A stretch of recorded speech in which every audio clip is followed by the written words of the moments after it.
क्या चली जाएगी ओम बिरला की कुर्सी? ओम बिरला के खिलाफ अविश्वास प्रस्ताव, संसद में शुरू हुई बहस। नमस्कार, भारत रफ्तार पर आपका स्वागत है और मैं हूं आपकी एंकर खुशी।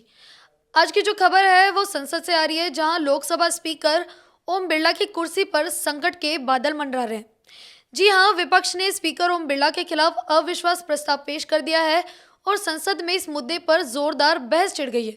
तो आइए इस पूरे मामले को विस्तार से समझते हैं। आज मंगलवार को लोकसभा में उस समय हंगामा मच गया जब कांग्रेस सांसद मोहम्मद जावेद ने स्पीकर ओम बिरला के खिलाफ अविश्वास प्रस्ताव पेश कर दिया। इस प्रस्ताव पर करीब 118 विपक्ष सांसदों ने हस्ताक्षर किए हैं, जो इंडिया ब्लॉक से जुड़े हुए हैं।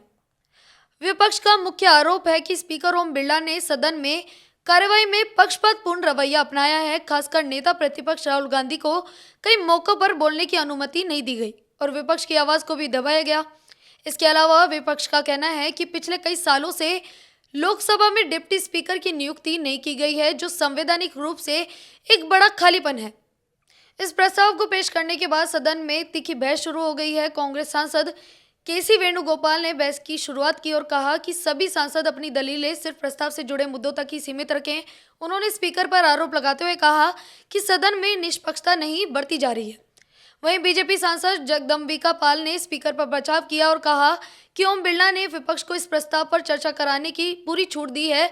लेकिन बहस के दौरान विवाद तब और बढ़ गया जब कांग्रेस सांसद गौरव गोगोई ने आरोप लगाया कि स्पीकर और डिप्टी स्पीकर की अनुपस्थिति में चेयर पर बैठने वाले संसद की नियुक्ति नियमों के खिलाफ है। इस पर केंद्रीय गृह मंत्री अमित शाह खड़े हुए और विपक्ष पर पलटवार करते हुए कहा कि कांग्रेस नियमों की गलत व्याख्या कर रही है। अमित शाह ने विपक्ष को घेरते हुए कहा कि स्पीकर ओम बिरला हमेशा से विपक्ष के साथ खड़े रहे हैं, फिर भी उन पर अविश्वास प्रस्ताव लाना गलत है।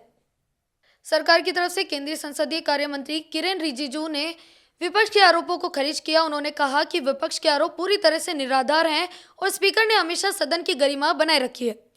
बीजेपी के वरिष्ठ नेता रविशंकर प्रसाद, अनुराग ठाकुर, निशिकांत दुबे भी इस बहस में हिस्सा लेने वाले हैं। वहीं अगर बात करें विपक्ष की, तो उनकी ओर से गौरव गोगोई, मनीष तिवारी, दीपेंद्र सिंह हुड्डा जैसे सांसद स्पीकर को हटाने के पक्ष में अपनी दलीलें पेश करेंगे। ये पूरा मामला ऐसे समय पर आया है जब संसद में बजट सत्र चल रहा है, लेकिन इस अविश्वास प्रस्ताव ने पूरे सत्र को हाई वोल्टेज बना दिया है। स्पीकर ओम बिरला ने नैतिक आधार पर फैसला किया है कि वे इस प्रस्ताव के हल होने तक सदन की कार्यवाही में हिस्सा नहीं लेंगे। इसके अलावा संसद में वेस्ट एशिया संकट और अमेरिका ईरान तनाव जैसे मुद्दों पर भी चर्चा होने वाली थी, लेकिन फिलहाल सारा फोकस इस अविश्वास प्रस्ताव पर लग गया है। अब ऐसे में ये सवाल ये है कि क्या ये प्रस्ताव पास होगा? लोकसभा में कुल 583 सीटें हैं और अविश्वास प्रस्ताव पास होने के लिए बहुमत की जरूरत मानी जाती है। बीजेपी और उसके सहयोगियों के मजबूत स्थिति को देखते हुए प्रस्ताव के पास होने की संभावना कम लगती है, लेकिन ये विपक्ष की एकता और राजनीतिक दबाव बनाने का तरीका जरूर है। सोशल मीडिया पर भी ये मुद्दा ट्रेंड कर रहा है, जहां लोग स्पीकर की निष्पक्षता पर सवाल उठा रहे हैं। आने वाले घंटों में बहस और तेज होने वाली है और ऐसे में अब सवाल ये है कि क्या ओम बिरला की कुर्सी बचेगी या विपक्ष की ये चाल कामयाब होगी? आपकी इस पर क्या राय है, हमें कमेंट्स में जरूर बताएं और बने रहिए हमारे साथ।